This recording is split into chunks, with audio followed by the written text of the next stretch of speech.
Welcome back to the third in a series of our Bright Futures telecast. I'm happy to be here today with Bob Spear, the retired Executive Director of the New England League of Middle Schools, and Wally Alexander, Executive Director of the Maine Association for Middle Level Education. Today, our topic is going to be on leadership, kind of, but talking about schools and the Bright Futures Report and how to use it.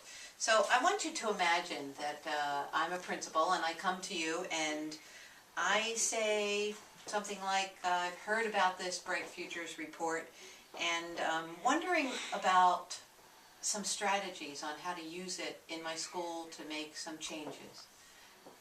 Bob, could you respond? Sure. I think the first thing is to build awareness, have staff and superintendent and school board be aware of the report. And one of the keys to that, of course, would be to be sure everybody has a common language and builds that same vocabulary so that when we're talking about the concepts and the ideas in Bright Futures, everybody's on the same page. Clearly, join with another school, perhaps, that folks from your school can go visit that is following some of the best practices of Bright Futures. There's a variety of ways, and clearly in Maine there's been many successful initiatives statewide, such as MLTI, that we can look to for guidance about how school change happens in schools. Great.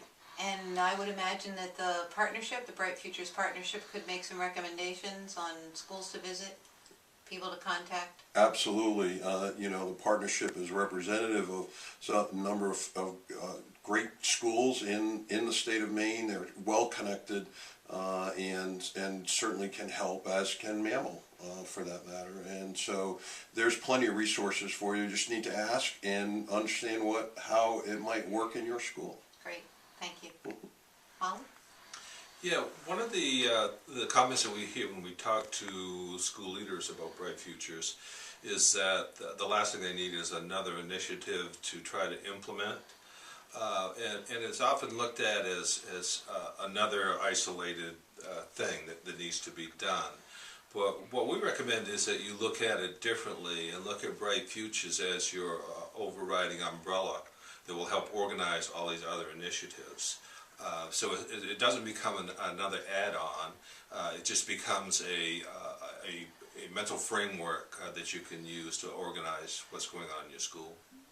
Great. That's great. So if I'm a teacher and I've looked at the report and I see the benefits of it, I see how it directly relates to student learning, and I'm excited about it, but my principal has other focus. What would you suggest to me as a teacher?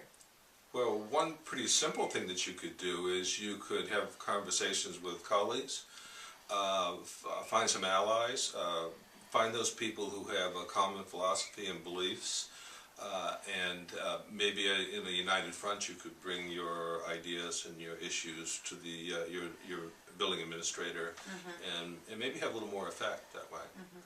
We certainly know there are plenty of examples of teachers collaborating and coming together and making a difference in that grassroots effort and changing those administrators' minds and ideas around it. So, great.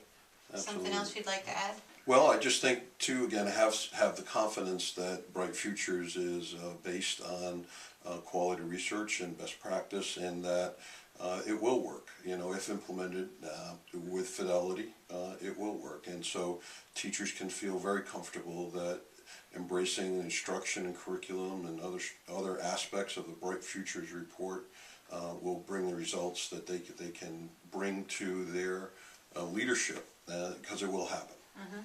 Great. Thank you very much for joining us today.